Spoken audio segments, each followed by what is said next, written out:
Pengen nanya nih, dulu pertama kali lu masuk kerja, ngelamar kerja, lu kebayang nggak bakalan berada di struktural? Insya Allah kebayang sih dia dari awal. Kebayang? Kebayang itu seperti apa? Kebayang-bayang pas lu lagi tidur apa gimana? Lu baru ngelamar nih, lu baru taruh CV di Garuda, lu kebayang nggak lu bisa jadi GM termuda?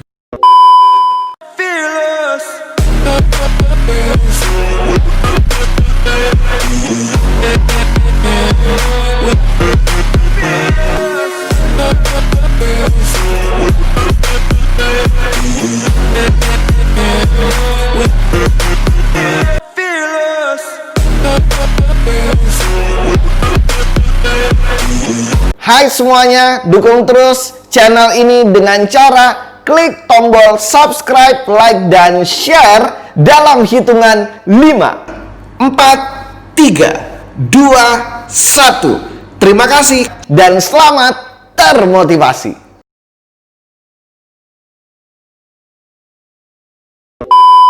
Pengen nanya nih, dulu pertama kali lu masuk kerja, ngelamar kerja, lu kebayang nggak bakalan berada di struktural? Insya Allah kebayang sih dia dari awal. Kebayang? Kebayang itu seperti apa? Kebayang-bayang pas lu lagi tidur apa gimana? Lu baru ngelamar nih, lu baru taruh CV di Garuda, lu kebayang nggak lu bisa jadi GM termuda? Kalau kebayang pernah jadi GM termuda pada saat ngelamar, enggak. Oke. Tapi membayangkan karirnya naik itu memang ada di bayangan saya sejak melamar, bukan cuma melamar di Garuda, tapi di semua perusahaan yang saya lamar. Keren nih teman-teman. Ternyata kita itu harus mengawali achievement atau pencapaian di dalam kehidupan kita dengan keyakinan. Berarti lu udah yakin gitu ya? Ya karirnya naik lah. Karirnya naik. Oke, next point. Setelah lu ngelamar, lu kerja, apa yang lu lakukan agar lu bisa cepet naiknya? Nih bagi para viewer yang baru kerja atau yang stuck di situ-situ aja, tentunya Anda semuanya perlu tips dan triks bagaimana caranya kita mampu mengalami pencapaian yang maksimal di usia muda. Jadi pertama kali penempatan saya kan awalnya training dulu.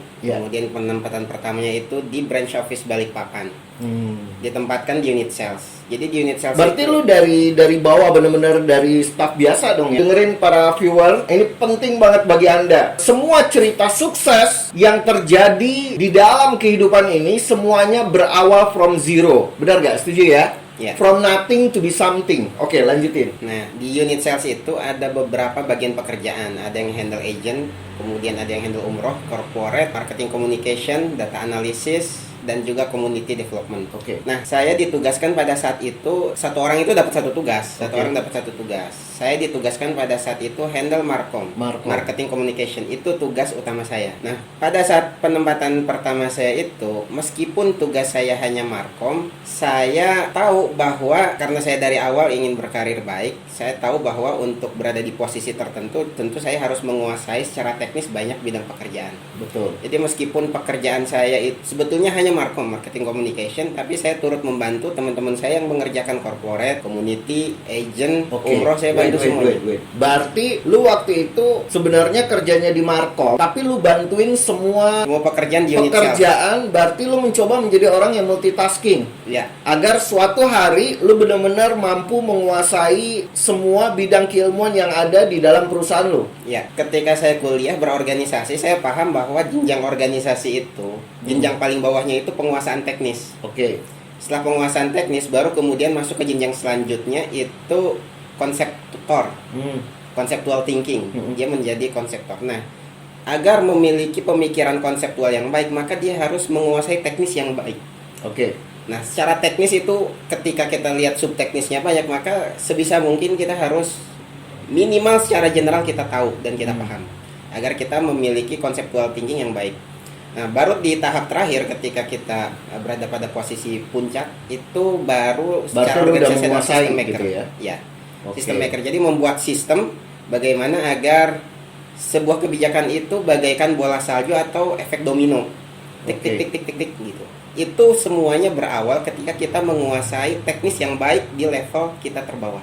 Nah, ini penting banget nih bagi teman-teman. Rata-rata anak muda atau karyawan yang baru bekerja di perusahaan itu rata-rata nggak pernah mau diproses, benar nggak? Nggak pernah mau diproses, nggak pernah mau belajar, dan akhirnya nggak maju-maju. Tetapi kalau kita mencoba untuk membantu rekan yang lain, berarti kita menjadi multitasking, dan rekan-rekan juga merasa terbantu, akhirnya kita kaya akan ilmu pengetahuan, dan tidak menutup kemungkinan suatu hari ketika kita berada pada level di atas, kita mampu menjadi decision maker yang benar-benar tahu pekerjaan secara detail ya. Jadi pekerjaan ketika kita menerima laporan, ketika kita menjadi atasan, itu kita udah benar-benar tahu gitu ya tentang apa yang sudah dilaporkan. Benar nggak sih? Betul. Benar ya? Oke. Nah, boleh nggak? Ini kan banyak sekali viewer yang pengen mendapatkan motivasi nih. Nah, boleh nggak berikan sedikit motivasi agar para viewer ya, terutama yang berada di dunia profesional saat ini, untuk mengetahui tips dan triks agar kita benar-benar memiliki pencapaian yang cepat di dalam karir kita, walaupun semuanya itu butuh proses. Benar gak? Semuanya itu butuh proses. Kita harus siap untuk diproses. Tapi bagaimana caranya kita mampu bekerja secara efektif dan efisien? Itu nggak salah dong.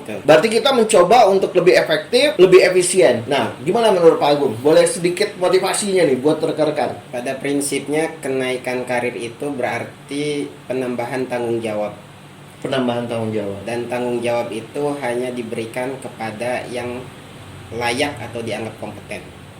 Nah, tugas kita adalah menjadikan diri kita untuk layak diberikan tanggung jawab besar itu. Oke, berarti kita bukan merasa layak, tetapi kita melayakkan diri kita, Melayakkan, benar ya? betul. Jangan salah ya, berarti kita bukan merasa layak, tetapi kita melayakkan diri kita dengan belajar sebanyak mungkin, benar nggak?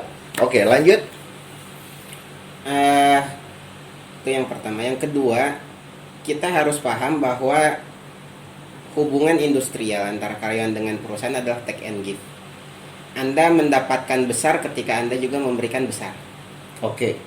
Nah, saya ingat ketika penempatan saya pertama di Balikpapan itu ya nggak pernah pulang sore lah ya, karena banyak bagian juga yang saya bantu juga. Dan di level ini saya bukan merasa paling berjasa juga, tapi ini adalah ladang saya untuk belajar, kesempatan saya untuk belajar. Jadi waktunya sama, tapi waktu yang saya lalui sama mungkin, tapi yang saya dapat lebih banyak dari sisi ilmu. Oke, berarti bisa dikatakan di sini lu memberikan kontribusi yang lebih kepada perusahaan Kalau ya. kita kasih banyak, Ya. maka akan mendapat banyak juga. Tapi secara hati kita Ya. jangan merasa berjasa. Oke. Anggap aja, lepas aja jadi atau nggak jadi, atau kita nggak dapat, bukan urusan kita. Berarti Yang penting intinya- kita kasih dulu yang banyak. Berarti intinya siap untuk diproses, apapun itu harganya, mungkin membayar dari sisi waktu, membayar dari sisi tenaga, membayar dari sisi belajar, pemikiran, dan sebagainya. Intinya teruskan dan tetap percaya bahwa segala sesuatu itu memang sudah ada rezekinya masing-masing ya. Ya, betul. Yang penting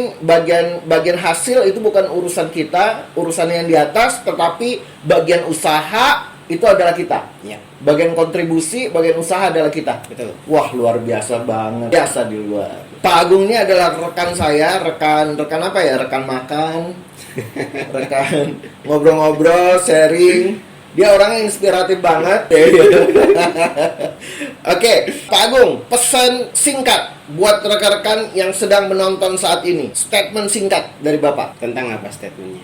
Terserah lu, apa aja. Pokoknya pesan yang menurut lu sangat berarti dan bisa mengubahkan hidup banyak orang. Karena tadi udah bagus banget, kita udah belajar apa tadi? Siap untuk diproses dari bawah. Kedua, kita mampu berkontribusi. Ketiga, ketika kita berkontribusi, jangan pernah pikirkan hasilnya. Yang kita lakukan adalah berusaha. Hasil nanti kita serahkan kepada yang di atas. Karena kenapa? Yang namanya hasil itu tidak akan pernah mengkhianati proses. Benar ya? Setuju ya? Oke, closing statement dari Anda. Kalau ditanya filosofi apa yang saya menjadi semangat hidup saya, tentu bagi saya hidup ini cuma satu kali, maka saya memang selalu termotivasi untuk mencapai pencapaian yang tinggi di hidup yang hanya sekali ini. Jadi, Nah, luar biasa banget. Berarti kehidupan kita hanya sekali, dan pastikan kehidupan yang sekali ini betul-betul maksimal Ya. dan memberikan yang terbaik sehingga kehidupan kita yang sekali ini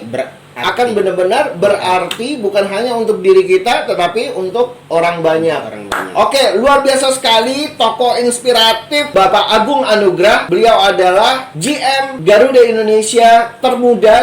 Oke, kalau begitu rekan-rekan, terima kasih atas perhatiannya. Saya berharap video inspiratif kali ini dapat menginspirasi Anda semuanya untuk menjadi manusia yang lebih berkualitas. Hari ini kita belajar beberapa hal, yaitu yang pertama, jangan takut untuk diproses dan jangan pernah menghindari proses. Jalani proses sesulit apapun itu.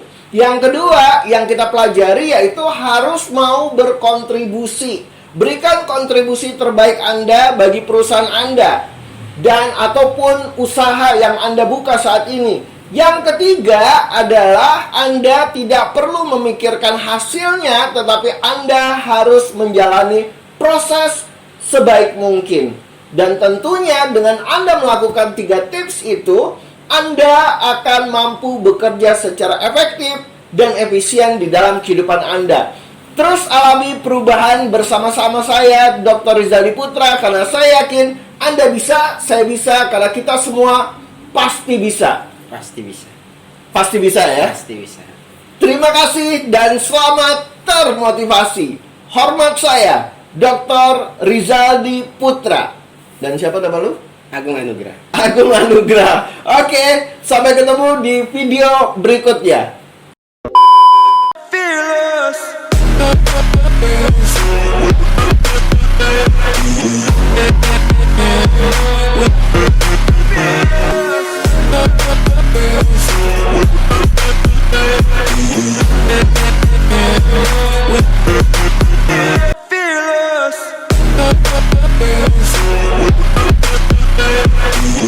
Hai semuanya, dukung terus channel ini dengan cara klik tombol subscribe, like, dan share dalam hitungan 5, 4, 3, 2, 1. Terima kasih dan selamat termotivasi.